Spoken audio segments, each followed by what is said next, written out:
உலகம் முழுக்க இந்த இனம் என்பது மக்களை அடிப்படையாக வைத்திருக்கிறது. ஆனால் இன்று இந்தியாவிலேயே பிறப்பு விகிதம் குறைவான மாநிலமாக தமிழ்நாடு இருக்கிறது என்பதை தமிழர்களை உணர வைத்து மொழிவாடி வழி மாநிலங்கள் பிரிக்கப்பட்ட பிறகு தமிழ்நாட்டிலிருந்து சித்தூர், புத்தூர், நகரி, ரேணுகுண்டா, காலாஸ்திரி, திருப்பதி வரைக்கும், அது மட்டும் இல்லாமல் கேரள அரசு கொடைக்கானலிருந்து ஊட்டி, குன்னூர் வரைக்கும் கொஞ்சம் கொஞ்சமாக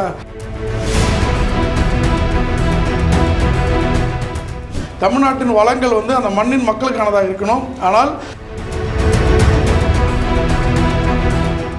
இதை நாம் தமிழர் மட்டும் தான் இலவசம் இல்லாமல் அறிவிப்பு கொடுத்துறாங்க. உங்கள் சார்பில் சலுகைகள் என்பது மக்களை கோழைகளாகவும் சிறப்பு பொருளாதார மண்டலம்னு ஒன்று போட்டிருக்காங்க. அதில் பார்த்தீங்கன்னா நிறுவனங்கள் அனைத்தும் இந்திய நிறுவனங்கள், வெளிநாட்டு நிறுவனங்கள் தான் இருக்குது, தமிழ்நாட்டு நிறுவனங்கள் இல்லை. 90களுக்கு அப்புறம் இந்திய பொருளாதாரம் ஒரு சேவை பொருளாதாரமாக இருக்குது. அப்படி நாம் தமிழர் ஆதரிக்கிற இடத்துல தெலுங்கு வேட்பாளர், வேற்றுமொழி வேட்பாளர்கள் இருந்தாங்கன்னா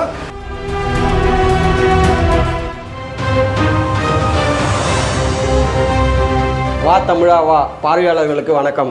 2026 தேர்தல் அறிவிச்சாச்சு.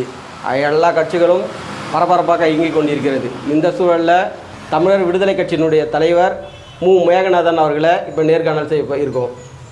வணக்கம் ஐயா. வணக்கம். இப்போ 2026 தேர்தல் அறிவிச்சிட்டாங்க. திமுக, அதிமுக, நாம் தமிழர், டிவிகேன்னு சொல்லிட்டு அவங்க கொள்கையில் அறிவித்து அவங்க பிரச்சாரம் பண்ணிகிட்டு இருக்காங்க. உங்கள் கட்சி சார்பில் உங்கள் கொள்கை என்ன, உங்கள் கட்சி சார்பில் மக்களுக்காக என்ன செய்ய இருக்கீங்க, அதை பற்றின விரிவாக சொல்லுங்கள். அதாவது 2026 சட்டமன்ற தேர்தலில் திமுக சலுகைகள் அறிவிச்சிருக்காங்க. அதுக்கு போட்டியாக அதிமுக பல சலுகைகள் அறிவிச்சிருக்காங்க. அதை விட போட்டியாக விஜய் கட்சி தமிழக வெற்றி கழகம் பல கோரிக்கைகள் அறிவிச்சிருக்காங்க. இந்த மூணுத்துலேயும் மாற்ற சீமான் அடிப்படை அரசியல் மாற்றத்தை வச்சு தன்னுடைய கொள்கைகளை அவர் அறிவிச்சிருக்காரு. அப்போ இந்த நாளையும் தாண்டி தமிழர் விடுதலை கட்சி எதை பேச போகிறது அப்படின்ற எதிர்பார்ப்பு எல்லார்கிட்டையும் இருக்கும். இந்த சலுகை அரசியலை தாண்டி அடிப்படை அரசியல் மாற்றம்னு சொன்ன ஒரு சீமானை தாண்டி நாங்கள் என்ன பேசுகிறோன்னா, எங்களுக்கு தமிழ் மொழி, தமிழ் இனம், தமிழ் நிலம் இந்த மூணுத்தையும் காப்பதும் அதை மேம்படுத்துவது தான் எங்களுடைய நோக்கமாக நாங்கள் வச்சுருக்கோம். என்னுடைய முதல் நோக்கம் இந்த தமிழ் மொழியை காப்பாற்ற வேண்டும், இந்த தமிழ் மொழியை வளர்க்க வேண்டும், இந்தியிலிருந்து தமிழை காக்க வேண்டும், இங்கிலீஷிலிருந்து தமிழை காக்க வேண்டும், இங்கிலீஷிலிருந்து தமிழை தங்கிலீஷாக மாற்றுகிற இந்த அரசுக்கிட்டிருந்து தமிழாக மீண்டும் அதை மாற்ற வேண்டும். தனித்தமிழ் இயக்கம் ஆரம்பித்து இந்த 100 ஆண்டுகள் கழித்து மீண்டும் ஒரு தனித்தமிழ் இயக்கம் ஆரம்பிக்க வேண்டிய சூழலில் தான் இந்த தமிழ்நாடு இருக்கிறது. ஏன்னா பேச்சில் தமிழ் இல்லை, பெயர்களில் தமிழ் இல்லை, அரசு அலுவலகங்களில் தமிழ் இல்லை, வழிபாட்டில் தமிழ் இல்லை, வாழ்வில் தமிழ் இல்லை, சினிமாவில் தமிழ் இல்லை, வணிக நிறுவனங்கள் தமிழ் இல்லை என்ற நிலைமையில் தமிழ்நாட்டில் பல இடங்களில் தமிழ் இல்லாமல் இருக்கிறது. இதை மாற்றி எங்கும் தமிழ், எதிலும் தமிழ் என்ற நோக்கத்திற்காக அதை நகர்த்துவதற்காக இந்த தமிழ் விடுதலை கட்சி செயல்பட்டு கொண்டிருக்கிறது. அடுத்ததாக தமிழ் இன முன்னேற்றம், அதாவது உலகம் முழுக்க இந்த இனம் என்பது மக்களை அடிப்படையாக வைத்திருக்கிறது. ஆனால் படிப்படியாக தமிழ்நாட்டில் கடந்த 23 ஆண்டுகளாக நாம் இருவர் நமக்கு மூவர், நாம் இருவர் நமக்கு இருவர், நாம் இருவர் நமக்கு ஒருவர், நாமே குழந்தைகள் நமக்கேன் குழந்தைகள் என்று சொல்லி படிப்படியாக இந்த தமிழ் இனம் கொஞ்சம் கொஞ்சமாக சுருங்கி இன்று இந்தியாவிலேயே பிறப்பு விகிதம் குறைவான மாநிலமாக தமிழ்நாடு இருக்கிறது என்பதை தமிழர்களை உணர வைத்து நாம் இருவர் நமக்கு மூவர் என்று ஒரு பரப்புரை செய்து இந்த தமிழ் இனம் அதிகரிக்க வேண்டும் என்பதை நாங்கள் வலியுறுத்துவதை இரண்டாவது ஒரு முக்கிய நோக்கமாக வைத்திருக்கிறோம். மூன்றாவதாக இழந்ததை மீட்போம், இருப்பதை காப்போம் என்ற நோக்கத்தின்படி தமிழ்நாடு என்பது தமிழ்நாட்டிலிருந்து இமயமலை வரைக்கும் என்று இருந்ததை சுருக்கி தமிழ்நாட்டிலிருந்து திருப்பதி வரைக்கும் என்றாவது நாம் முடிவு செய்திருந்தோம்.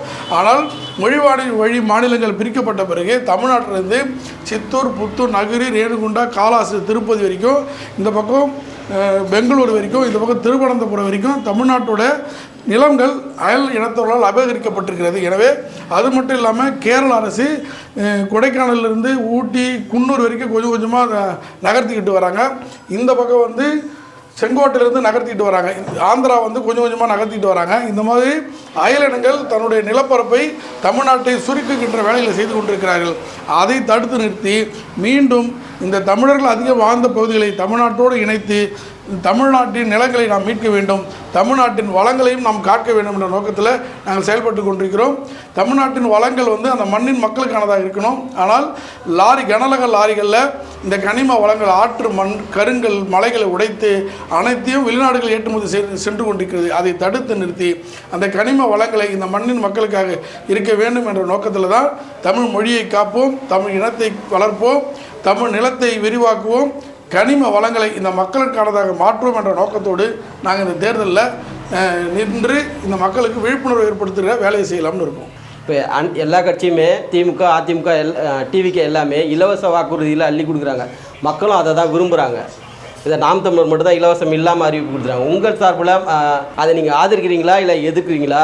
உங்கள் சார்பில் என்ன கொடுக்குறீங்க? அதாவது நாங்கள் வந்து சலுகைகளை ஆதரிக்கிறது இல்லை. ஏன்னா சலுகைகள் என்பது மக்களை கோழைகளாகவும் செயலற்றவர்களாக மாற்ற வேலையை தான் அதை செய்யும். அதனால் நாங்கள் அதை எதிர்க்கிறோம்.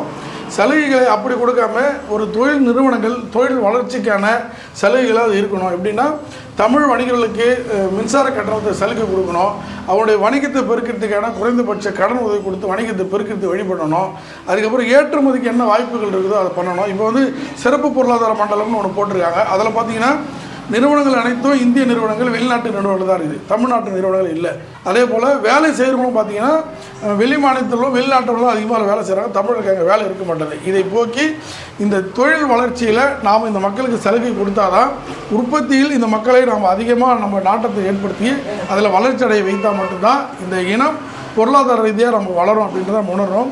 90களுக்கு அப்புறம் இந்திய பொருளாதாரம் ஒரு சேவை பொருளாதாரமாக இருக்குது, சீன பொருளாதாரம் ஒரு உற்பத்தி பொருளாதாரமாக இருக்குது. அந்த சேவை பொருளாதாரத்திலிருந்து தமிழர்கள் வெளியேறி தமிழ்நாட்டில் தமிழர்கள் உற்பத்தி பொருளாதாரத்தை நோக்கி நகர்த்துவதற்கான அந்த சலுகைகளை வாய்ப்புகளை ஏற்படுத்தி கொடுக்குறதா இந்த எங்களுடைய நோக்கமாக நாங்கள் வச்சுருக்கோம். தமிழ்நாட்டில் வந்து மது பிரச்சனையால் தமிழர்கள் தொழிலுக்கு போகாமல் இருக்கிறதாலும் நீங்கள் சொல்கிற மாதிரி முதலாளி உருவாகாமல் இருக்கிறதாலும் புத்தி இல்லாமே இருக்காங்க. இது மது ஒழிப்பை எதுக்குவீங்களா இல்லை நீங்கள் வந்து அதை மாற்றுவீங்களா?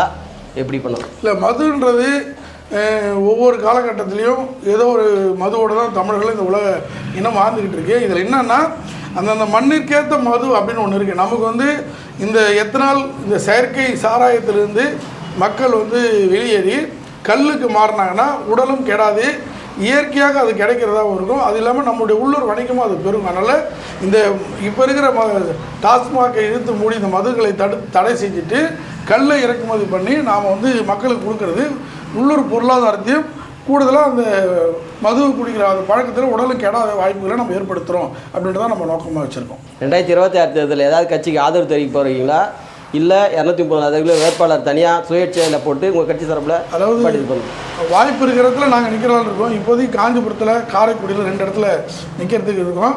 மீதி இடங்களில் நாங்கள் நாம் தமிழரை ஆதரிக்கிறோம். அப்படி நாம் தமிழர் ஆதரிக்கிற இடத்துல தெலுங்கு வேட்பாளர், வேற்றுமொழி வேட்பாளர்கள் இருந்தாங்கன்னா அந்த இடத்துல அதிமுகவின் தமிழ் வேட்பாளரை நம்ம ஆதரிக்கிறதா தான் நம்ம திட்டமிட்டிருக்கிறோம். மற்றபடி நம்ம வேறு யாரையும் ஆதரிக்கிற திட்டம் நமக்கு இல்லை. காரைக்குடியில் வேட்பாளரை போகிறீங்கன்னா காரைக்குடியில் நாம் தமிழ் தலைவரே நிற்கிறாரு. அதுதான் பேசிக்கிட்டு இருக்கோம். அப்படி சீமா நிற்கிறதுனால அங்கே நம்ம வேட்பாளர் நிறுத்தாமல் வெறும் காஞ்சிபுரத்தில் மட்டும் நிறுத்துற திட்டமும் இருக்குது. இந்த தேர்தல் சமயத்தில் பரபரப்பான உங்கள் நேரத்தில் எங்களுக்குன்னு ஒதுக்கி இங்கே வந்து எங்களுக்கு பேட்டி கொடுத்தமைக்கு மிக்க நன்றி. பார்வையாளர்களுக்கும் மிக்க நன்றி. வா தமிழா வா யூடியூப் சேனல் வந்து தமிழ் தேசிய அரசியல் சேனலாக வருங்காலங்களில் தொடர்ந்து நடக்கும். அதனால் தமிழர்கள் அனைவரும் வா தமிழா சேனலுக்கு தொடர்ச்சியான உங்கள் ஆதரவை தந்து ஆதரிக்குமாறு கேட்டுக்கொள்கிறோம். நன்றி.